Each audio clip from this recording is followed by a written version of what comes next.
Shalom saudara, welcome home and happy Sunday. Saya percaya kita semua dalam keadaan yang sangat baik dan penuh dengan sukacita. Amin. Haleluya. Mari saudara, sebelum kita mengikuti ibadah kita pada hari ini, kita bersatu di dalam doa. Tuhan Yesus, kami percaya Tuhan, dimanapun kami berada saat ini, Engkau beserta dengan kami. Biarlah ya Tuhan, Engkau yang mengurapi, dimanapun kami berada Tuhan, biar kami bisa belajar sesuatu yang baru pada hari ini. Kami menerima urapan yang daripada Tuhan dan merasakan hadirat Tuhan yang begitu dahsyat. Terima kasih Bapa, kami siap mengikuti ibadah pada hari ini. Di dalam nama Tuhan Yesus Kristus, kami sudah berdoa dan mengucap syukur. Haleluya, amin. Mari saudara-saudara yang di rumah-rumah, kita siap untuk memuji nama Tuhan. Katakan haleluya.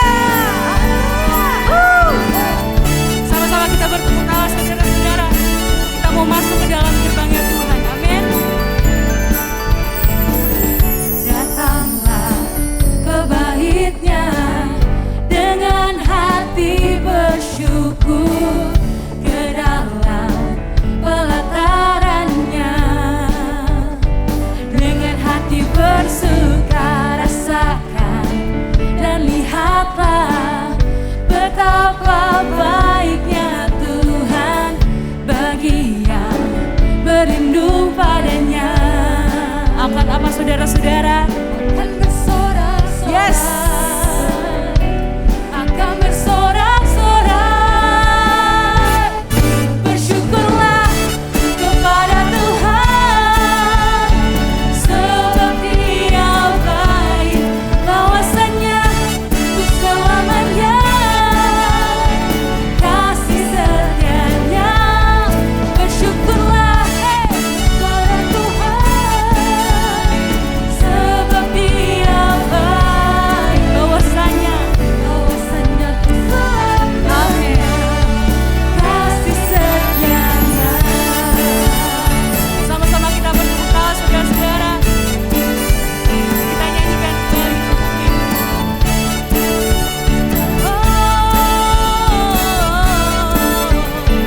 Sama-sama kita katakan.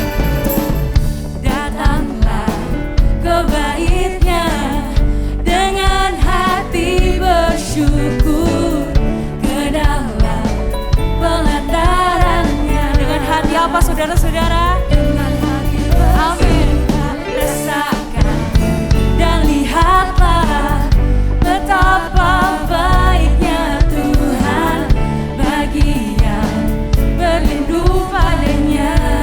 Akan apa saudara-saudara? Akan bersorak-sorak. Amin. Akan bersorak-sorak. Angkat tanganmu. Bersyukurlah kepada Tuhan, sebab Dia baik, bahwasanya untuk selamanya kasih setianya. Bersyukurlah kepada Tuhan, sebab Dia baik. Amin. Bahwasanya untuk selamanya kasih setianya. Yang percaya bahwa Tuhan, bahwasanya kekal untuk selama-lamanya, sama-sama kita katakan amin. Amin. Berikan sorak-sorakmu. Haleluya.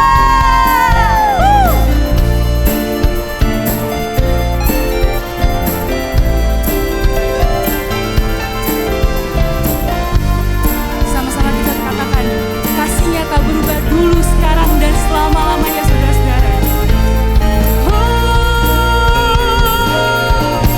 Kasih-Nya tak pernah berubah, dulu, sekarang, dan selamanya. Terpujilah Tuhan, terpujilah. Siapa saudara-saudara? Yesus. Yes. Terpujilah Tuhan, terpujilah Yesus, terpujilah Tuhan, terpujilah Yesus. Sama-sama katakan, sebab Dia baik, sebab Dia baik. Sama-sama tepuk tangan saudara-saudara. Kasih setianya untuk selamanya, sebab Dia baik, Dia sungguh baik.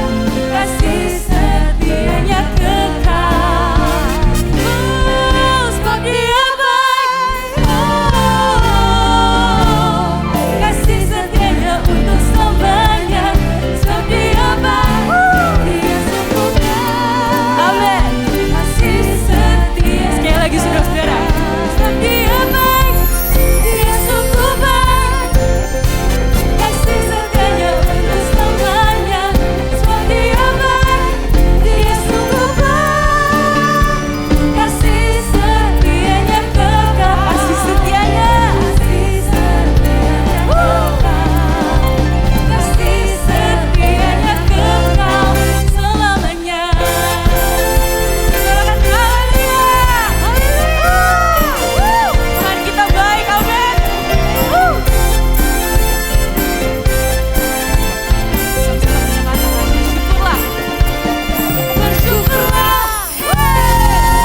hadirat-Mu ya Yesus.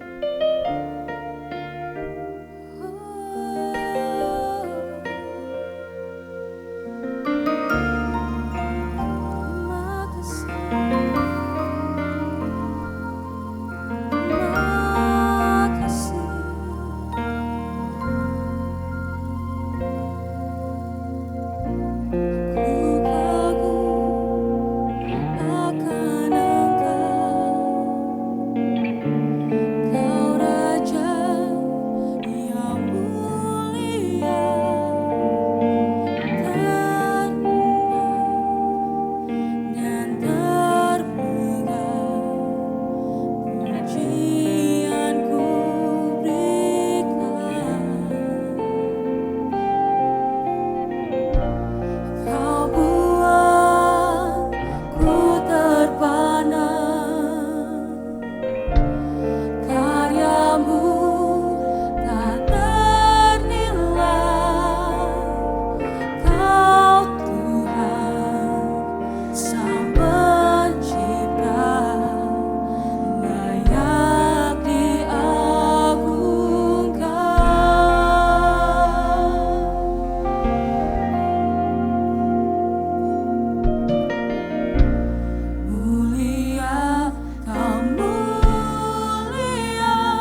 Tahun 2023, tahun untuk bangkit.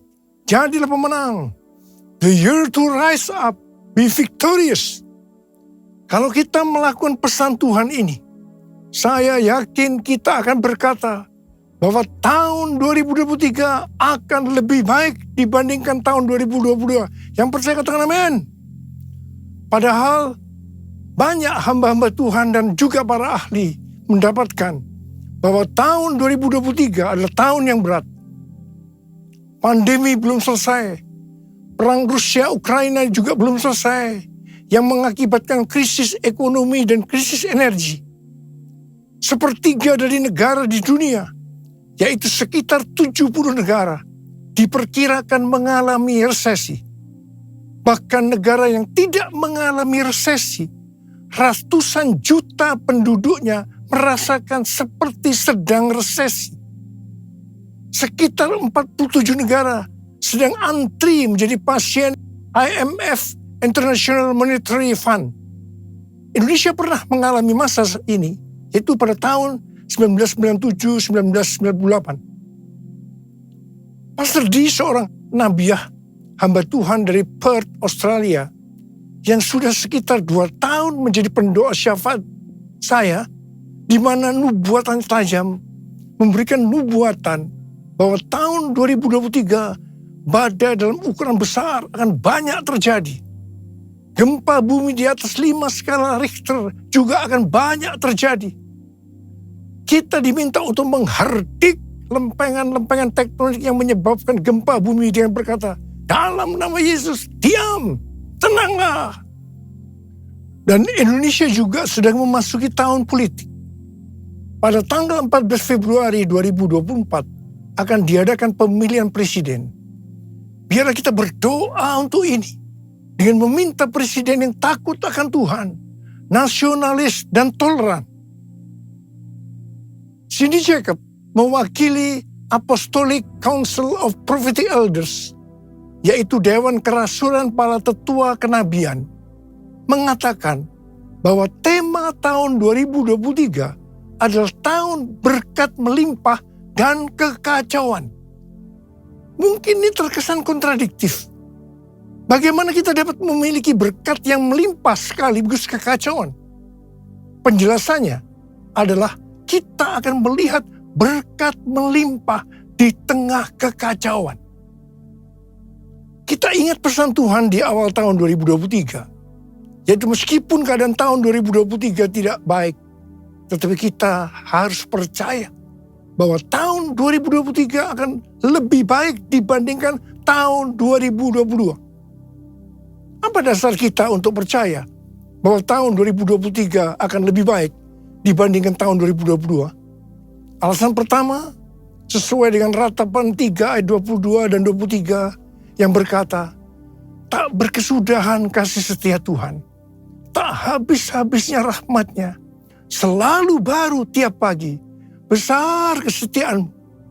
Kita harus percaya bahwa kasih Tuhan selalu baru tiap pagi, selalu baru tiap minggu, selalu baru tiap bulan, dan selalu baru tiap tahun.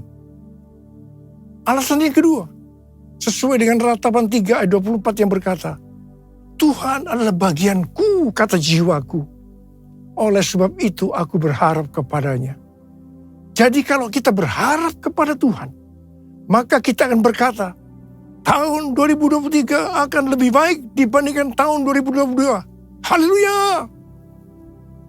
Alasan yang ketiga, kalau hati kita melekat kepada Tuhan, karena kita hidup intim dengan Tuhan, sesuai dengan Mazmur 91 ayat 14 sampai dengan 16, maka yang pertama, Tuhan akan meluputkan dan membentengi kita terhadap sakit penyakit, panah api dari si jahat, jerat penangkap burung, kedahsyatan malam atau terror of the night, yang berbicara tentang penculikan, perampokan, pemerkosaan, pembunuhan, terorisme, peperangan, dan lain-lain. Dan hal yang kedua, Tuhan akan menjawab ketika kita berseru pada masa kesesakan. Hal yang ketiga, akan memuliakan kita. Hal yang keempat, Tuhan akan memberikan panjang umur dengan berkat yang melimpah. Dan hal yang kelima, Tuhan akan memberikan keselamatan. Haleluya! Alasan yang keempat, kita percaya bahwa tahun 2023 akan lebih baik dibandingkan tahun 2022. Karena kita bangkit dan jadi pemenang. Tuhan melalui Cindy Jacob dan para nabi ini juga menunjukkan tentang Goshen. Goshen adalah tanah yang diberikan kepada anak-anak Israel ketika Yusuf menjadi Perdana Menteri di Mesir. Ini adalah tanah pilihan. Tanah ini menyediakan bagi mereka makan selama 7 tahun dalam masa kekeringan. Mulai tahun 2023 ini, kita akan mengalami tahun-tahun yang sulit. Tetapi Tuhan mengungkapkan kepada kita bagaimana membangun Goshen kita untuk tahun-tahun mendatang. Tuhan akan membukakan cara-cara yang harus kita lakukan. Dan Tuhan juga berbicara melalui Yesaya 60 ayat 6 yang berkata, sejumlah besar unta akan menutupi daerahmu. Unta-unta muda dari Midian dan Eva. Mereka semua akan datang dari Sheba, akan membawa emas dan kemenyan, serta memberitakan perbuatan masyhur Tuhan. Berkat datang untuk anak-anaknya yang sungguh-sungguh melekat kepada Tuhan. Unta-unta akan datang membawa berkat keuangan kepada kita. Tuhan mengingatkan bahwa berkat materi yang kita dapatkan bukan hanya untuk kita sendiri, tetapi untuk dibagikan kepada mereka yang nantinya berkekurangan dan butuh bantuan. Aku percaya berkat-Mu atasku melimpah, kebajikan, kemurahan selalu mengikutiku. Ku puji, ku sembah Kau Tuhan.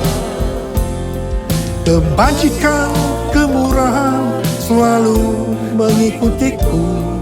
Ku puji, ku sembah Kau Yesus. Tuhan berbicara kepada kita untuk bangkit dan jadi pemenang melalui kitab Hagai. Tuhan berbicara melalui Nabi Hagai kepada Zerubabel bin Shealtiel, Bupati Yehuda, dan Yosua bin Yosadak, Imam Besar, untuk mengajak bangsa Israel membangun bait suci. Tuhan menegur bangsa Israel, karena selama ini mereka hanya sibuk membangun rumahnya sendiri. Tetapi rumah Tuhan tidak dibangun dan tetap menjadi reruntuhan. Akibatnya, mereka menabur banyak, tetapi membawa pulang hasil sedikit. Mereka makan, tetapi tidak sampai kenyang. Mereka minum, tetapi tidak sampai puas. Mereka mendapat upah, tetapi tidak pernah cukup. Karena seperti ditaruh di dalam pundi-pundi yang berlubang. Banyak pengeluaran yang tidak terduga, seperti sakit penyakit, dicuri, ditipu, dirampok, dan lain-lain terjadi.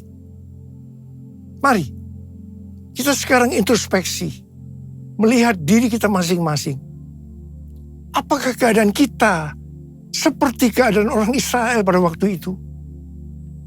Karena itu, masuk tahun 2023, Tuhan berkata kepada kita, bahwa ini adalah tahun untuk bangkit, jadilah pemenang.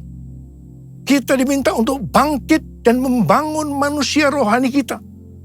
Kita mesti menjadi serupa dengan gambar Yesus. Kita harus menjadi murid Tuhan Yesus. Kita harus menjadi pemenang. Maka Tuhan akan mencurahkan berkat, baik secara jasmani maupun rohani. Sesuai dengan Roma 8 dan 29. Bahwa goal kita sebagai orang percaya adalah menjadi serupa dengan gambarnya. Artinya menjadi murid Tuhan Yesus. Supaya menjadi serupa dengan gambarnya, maka sesuai dengan 1 Yohanes 2 ayat 6, kita harus hidup sama seperti Kristus telah hidup. Kalau kita hidup sama seperti Kristus telah hidup, pasti kita akan menjadi serupa dengan gambarnya. Karena itu kita harus menjaga agar kita tetap memiliki kasih yang semula. Kalau kita membangun kerohanian kita untuk menjadi seperti Kristus, maka kita percaya berkat Tuhan, baik secara rohani maupun jasmani, akan kita alami meskipun di tengah kekacauan. Mari, dengan kuasa Pentakosta ketiga, kita selesaikan amanat agung. Dan setelah itu, Tuhan Yesus datang kembali. Haleluya! Tuhan pada waktu itu berkata kepada bangsa Israel, bahwa berkat Tuhan akan turun dengan cara Tuhan yang menggoncangkan langit dan bumi, laut dan darat. Tuhan akan menggoncangkan bangsa-bangsa, sehingga barang yang indah-indah di bangsa-bangsa akan datang mengalir, memberkati mereka. Tuhan berkata, kepunyaankulah perak, kepunyaankulah emas. Hal yang seperti ini yang akan terjadi pada tahun 2023. Seperti yang telah dinubuatkan oleh Cindy Jacobs, bahwa tahun 2023 adalah tahun berkat melimpah dan kekacauan.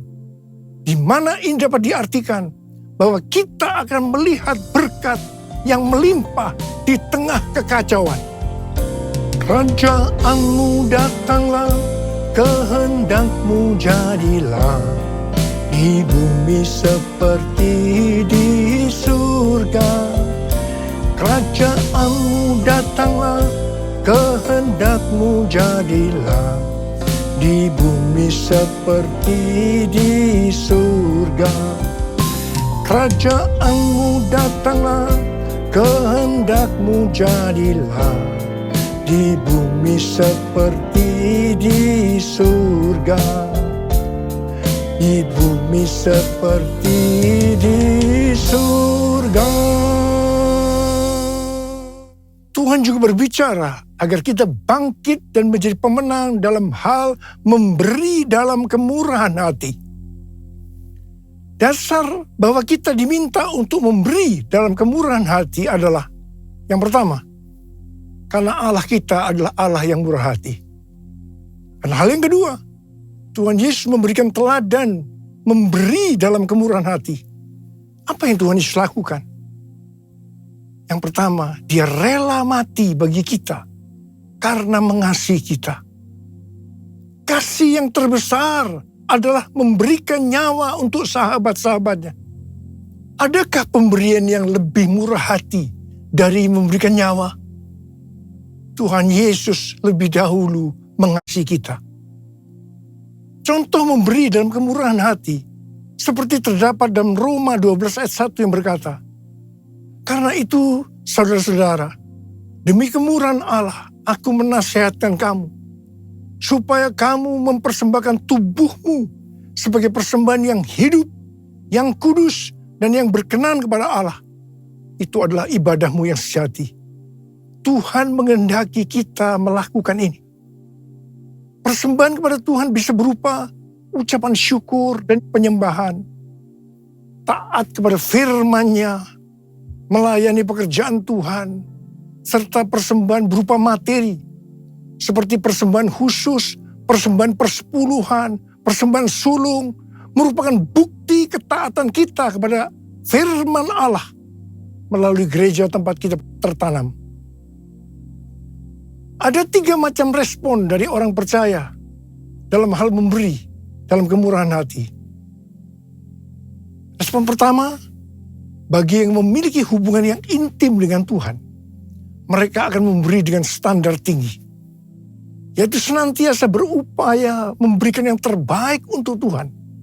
Sebagai contoh, Maria yang intim dengan Tuhan, mengurapi kaki Tuhan Yesus dengan rambutnya, dengan minyak narwastu yang mahal harganya, yaitu sekitar 300 dinar.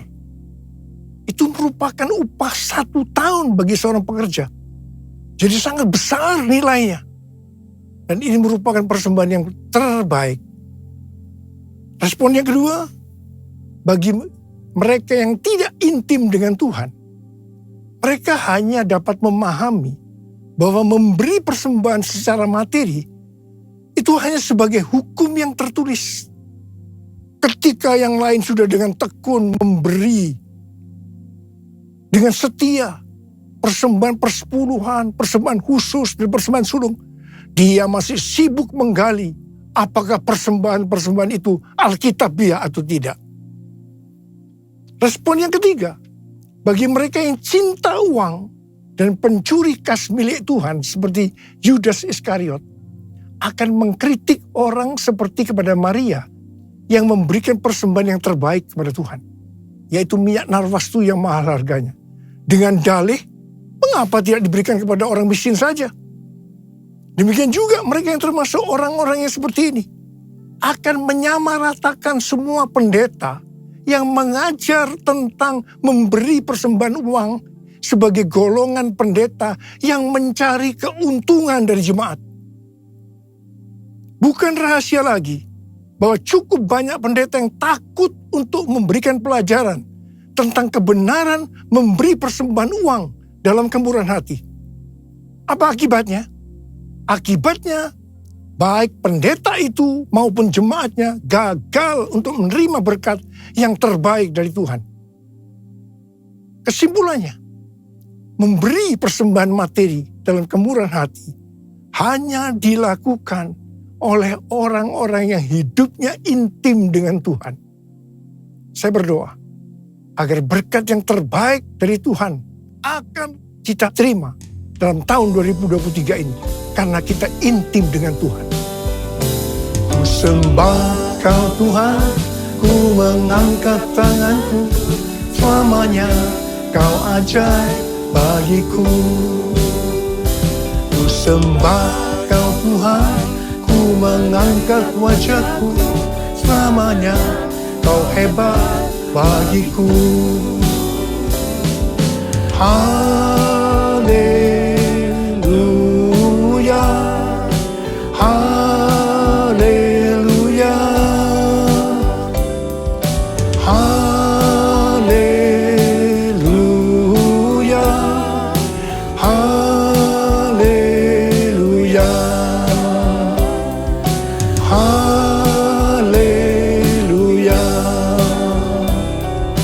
haleluya.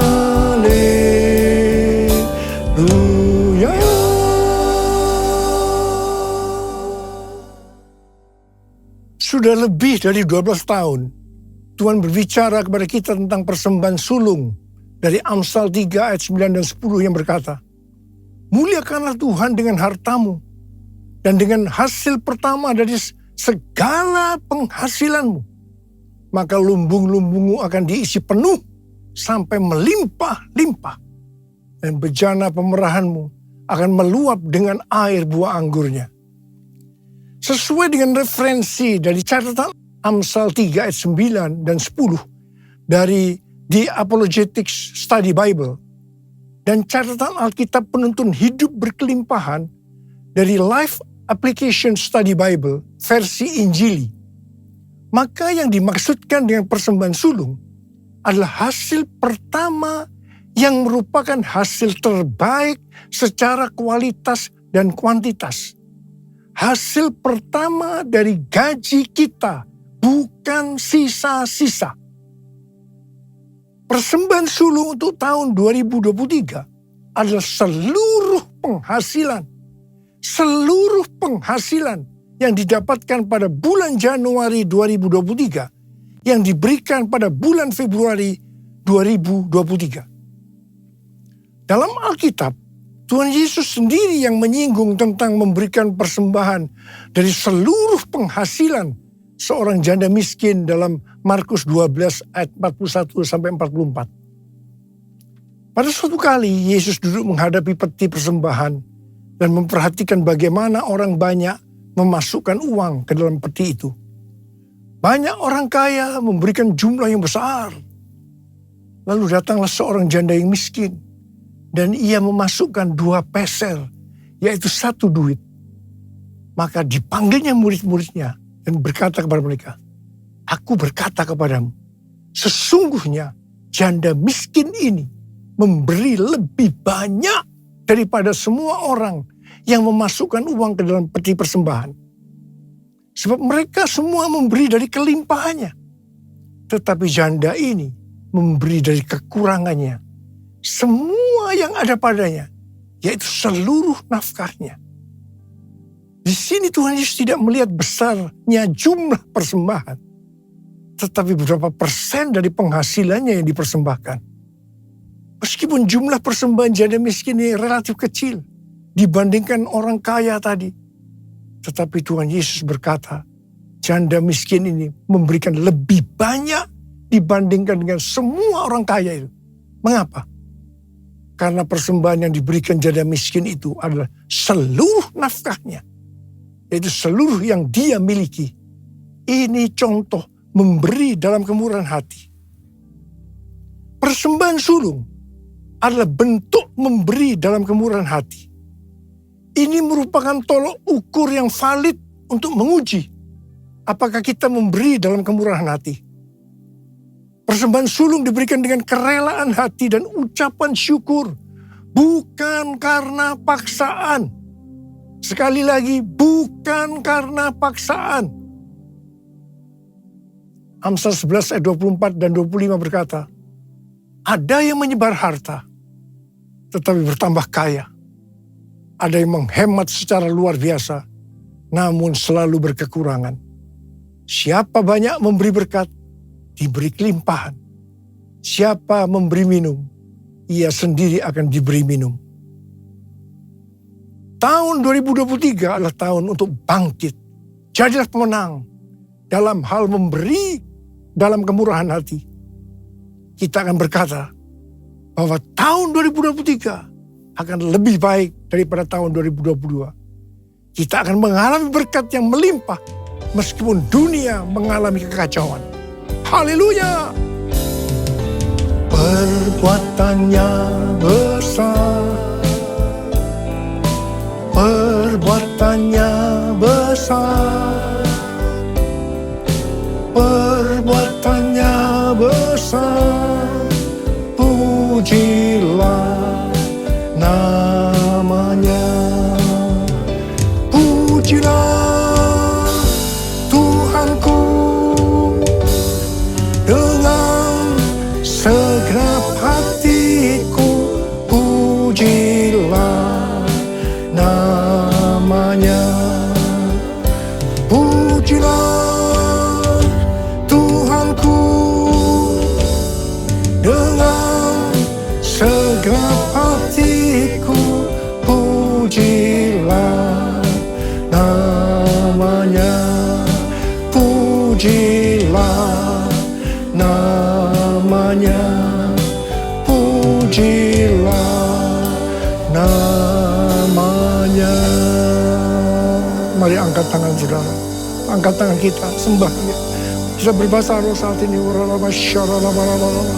Berbahasa roh, berbahasa roh, berbahasa roh.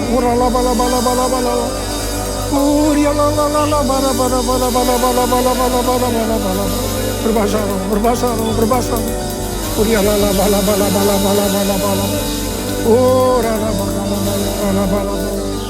Kamu berdoa buat anak-anakmu yang angkat tangan di hadapanmu saat ini, Tuhan. Ajarlah kami memberi dengan kemurahan hati. Hamba-Mu percaya kalau kita melakukan itu, berarti kita bangkit dan jadi pemenang. Dan hamba-Mu percaya di tengah kekacauan dunia, berkat yang melimpah akan kami terima. Oh ralabalaba, terima, terima, terima, terima, terima, terima, terima, terima, terima, terima. Oh rabasyikalabalaba. Ya Abah, terima kasih Abah, terima kasih. Dalam nama Yesus, dalam nama Yesus, dalam nama Yesus. Amin. Mari saudara-saudara sekalian, kita akan masuk dalam perjamuan kudus. Kita akan mengingat ayat ini. Setiap kali kamu makan roti ini dan minum cawan ini, kamu memberitakan kematian Tuhan sampai Ia datang. Perjamuan kudus adalah perjamuan Tuhan Yesus sendiri. Setiap kali kita masuk dalam perjamuan kudus, ini pesan Tuhan buat kita semua. Biarlah ini menjadi peringatan akan daku. Peringatan akan daku. Karena itu mari, tundukkan kepala. Arahkan hati pikiran kita kepada kebaikan Tuhan. apa yang Dia telah berbuat dalam hidup ini. Siapakah kami ya Aba sebelum kami mengenal Engkau? Kami semua orang berdosa. Upah dosa adalah maut, mati. Tapi Engkau yang tidak berdosa telah dijadikan dosa oleh karena kami. Kau harus turun dari surga mulia, mati, ganti kami dengan penderitaan yang luar biasa. Sungguh kalau kami pikirkan Tuhan, kalau kami pikirkan betapa baiknya Engkau itu, betapa baiknya Engkau ya Aba. Kau jadikan kami sebagai anak-anak-Mu. Kau berkati, Kau tuntun, Kau bela, Kau ajar kami. Tuhan terima kasih. Terima kasih berkebaikan-Mu. Terima kasih Kau tegur juga kalau kami salah ya Aba. Itu Engkau ya Aba. Itu Engkau ya Aba. Tuhan akan memberkati kita melalui perjamuan kudus. Tapi Tuhan mau kita makan dan minum dengan cara yang benar. Karena itu masing-masing sekarang berdoa. Introspeksi, lihat keadaan diri masing-masing. Jangan menyimpan dosa. Kalau ada dosa yang Tuhan ingatkan, langsung akui di hadapan Tuhan. Akui di hadapan Tuhan. Ampuni kami. Ampuni kami. Ampuni kami. Ampuni kami. Ampuni kami Tuhan. Ampuni anak-anak-Mu. Bapa, layakkan kami masuk dalam perjamuan kudus. Terima kasih. Dalam nama Yesus kami berdoa. Amin. Sekarang, mari angkat roti di tangan kanan kita tinggi-tinggi. Sebab apa yang telah kuteruskan kepadamu telah aku terima dari Tuhan. Itu bahwa Tuhan Yesus pada malam waktu Ia diserahkan mengambil roti. Dan sesudah itu Ia mengucap syukur atasnya. Ia memecah-mecahkannya dan berkata, inilah tubuhku yang diserahkan bagi kamu. Perbuatlah ini menjadi peringatan akan aku. Sudah dikasih Tuhan. Bukankah roti yang kita pecah-pecahkan ini adalah persekutuan kita dengan tubuh Kristus? Mari kita makan dalam nama Yesus.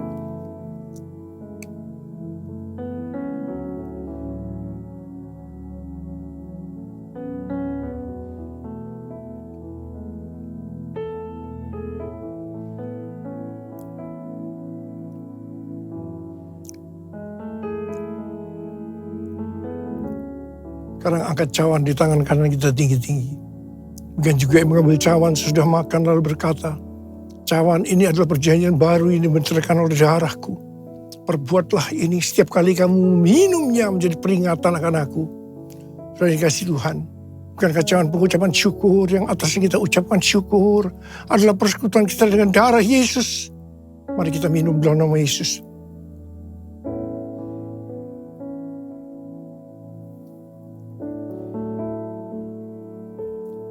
Mari angkat tangan kita.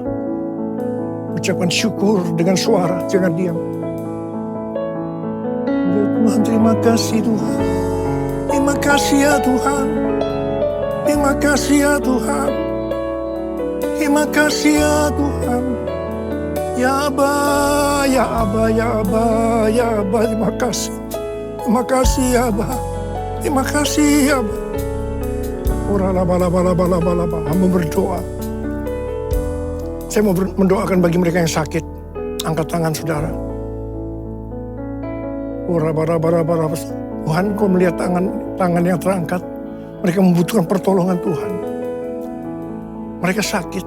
Mereka membutuhkan pertolongan Tuhan. Dalam nama Yesus, sembuh. Dalam nama Yesus, sembuh. Sembuh. Sembuh. Sembuh. Terima kesembuhan. Terima pemulihan. Terima. Apa? Urapi kami ya Abah. Terima pengurapan Tuhan. Terima. Kami terima pengurapan-Mu Tuhan. Kami terima pengurapan-Mu. Kami terima. Terima kasih. Terima kasih Yesusku. Terima kasih Yesusku. Puji syukur hanya bagi Tuhanku. Terima kasih Yesusku. Terima kasih Yesusku. Puji syukur hanya bagi Tuhanku. Terima kasih Yesusku. Terima kasih Yesusku. Puji syukur hanya bagi Tuhanku. Terima kasih Yesusku. Terima kasih Yesusku. Puji syukur hanya bagi Tuhanku. Puji syukur hanya bagi Tuhanku. Puji syukur hanya bagi Tuhanku.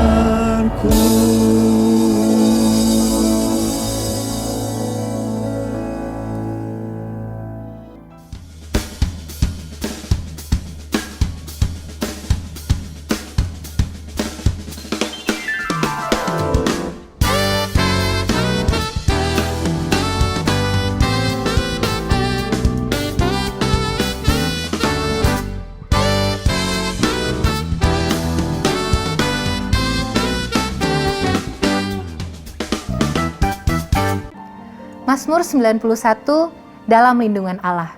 Orang yang duduk dalam lindungan yang maha tinggi dan bermalam dalam naungan yang maha kuasa akan berkata kepada Tuhan, tempat perlindunganku dan kubu pertahananku, Allahku yang kupercayai. Sungguh, dialah yang akan melepaskan engkau dari jerat penangkap burung, dari penyakit sampar yang busuk. Dengan kepaknya ia akan menudungi engkau, di bawah sayapnya engkau akan berlindung. Kesetiaannya ialah perisai dan pagar tembok. Engkau tak usah takut terhadap kedahsyatan malam, terhadap panah yang terbang di waktu siang, terhadap penyakit sampar yang berjalan di dalam gelap, terhadap penyakit menular yang mengamuk di waktu petang. Walau 1000 orang rebah di sisimu dan 10.000 di sebelah kananmu, tetapi itu tidak akan menimpamu. Engkau hanya menontonnya dengan matamu sendiri dan melihat pembalasan terhadap orang-orang fasik. Sebab Tuhan ialah tempat perlindunganmu, yang maha tinggi telah kau buat tempat perteduhanmu. Malapetaka tidak akan menimpa kamu, dan tulah tidak akan mendekat kepada kemahmu. Sebab malaikat-malaikatnya akan diperintahkannya kepadamu untuk menjaga engkau di segala jalanmu. Mereka akan menatang engkau di atas tangannya, supaya kakimu jangan terantuk kepada batu. Singa dan ular tedung akan kau langkahi. Engkau akan menginjak anak singa dan ular naga. Sungguh, hatinya melekat kepadaku, maka aku akan meluputkannya. Aku akan membentenginya sebab ia mengenal namaku. Bila ia berseru kepadaku, aku akan menjawab. Aku akan menyertai dia dalam kesesakan. Aku akan meluputkannya dan memuliakannya. Dengan panjang umur akan kukenyangkan dia dan akan kuperlihatkan kepadanya keselamatan daripadaku. Mari kita deklarasikan apa yang dimaksud dengan Pentakosta ketiga. 1. Pentakosta ketiga adalah pencurahan Roh Kudus yang dahsyat di zaman ini melebihi yang terjadi di Azusa Street. 2. Pentakosta ketiga akan mengakibatkan penuaian jiwa yang terbesar dan yang terakhir sebelum Tuhan Yesus datang kembali. 3. Pentakosta ketiga akan membangkitkan generasi Yeremia, yaitu anak-anak muda yang dipenuhi oleh Roh Kudus, cinta mati-matian kepada Tuhan Yesus, tidak kompromi terhadap dosa dan akan bergerak untuk memenangkan jiwa. 4. Pentakosta ketiga lahir di Indonesia dan bergerak ke bangsa-bangsa. Gerakan ini dari timur ke barat dan akan kembali ke Yerusalem. 5. Pentakosta ketiga akan memberikan kuasa untuk menyelesaikan amanat agung dan setelah itu Tuhan Yesus datang kembali. Mari saudara-saudara kita satukan hati kita untuk masuk ke dalam doa. Bapa kami yang di surga, kami mengucap syukur untuk kebaikan-Mu Tuhan dalam kehidupan kami. Kami berterima kasih pada kesempatan hari ini kami boleh bersama-sama berdoa dan juga mengikuti ibadah secara online. Walaupun hanya secara online, tapi kami percaya hadirat-Mu dengan luar biasa memberkati kehidupan kami. Terima kasih juga untuk kesempatan hari ini Tuhan. Kami berdoa untuk hamba-Mu yang telah menyampaikan firman-Mu dengan dahsyat. Biarlah Engkau memberkati pelayanannya, Engkau memberkati keluarga besarnya, dan seluruh area kehidupannya Engkau berkati secara berlimpah-limpah. Bapak kami juga berdoa untuk Gembala Sidang, Bapak Pendeta Dr. Insinyur Niko Nyoto Raharjo beserta wakilnya, bila Engkau memberkati pelayanan beliau, berlimpah-limpah Tuhan, keluarga besarnya semua Engkau tutup bungkus dengan kuasa darah-Mu. Bapak kami juga pada kesempatan ini berdoa untuk Kepala Rayon kami Tuhan, Bapak Pendeta Benny Gunawan beserta para wakilnya, seluruh staf penggembalaan dari GBI Bintaro House of Shalom, semuanya Tuhan Yesus tutup bungkus dengan kuasa darah-Mu. Kami percaya Tuhan tidak pernah salah pilih orang maupun pemimpin di atas kami. Engkau memberkati dia dengan visi-visi yang baru Tuhan dalam kehidupannya. Dan juga pada kesempatan ini kami berdoa untuk bangsa dan negara kami, Indonesia yang sangat kami cintai Tuhan, beserta dengan seluruh permasalahannya dan seluruh struggle-nya Tuhan, tapi kami percaya Tuhan yang kami sembah, Tuhan yang kami ikuti dari dulu sampai sekarang itu lebih besar dari segala permasalahan Indonesia. Terima kasih Tuhan, Kau memberkati seluruh pemerintahan, dari yang paling tinggi sampai yang paling rendah. Semuanya Tuhan Yesus juga tutup bungkus, berikan damai sejahtera, berikan hikmat untuk membuat keputusan-keputusan yang benar bagi bangsa dan negara kami. Terima kasih Bapa. Kami menyudahi doa ini, kami menyiapkan hati kami untuk menerima berkat yang terbaik daripada-Mu. Mari angkat tangan saudara, terimalah berkat Tuhan. Kasih karunia yang berlimpah-limpah daripada Allah Bapa dalam Anak yang tunggal Yesus Kristus. Persekutuan yang manis dengan Roh Kudus menyertai saudara sekalian mulai hari ini. Sampai Tuhan Yesus datang menjemput kita di awan-awan. Dan bahkan sampai selama-lamanya. Yang percaya bersama-sama katakan, Amin.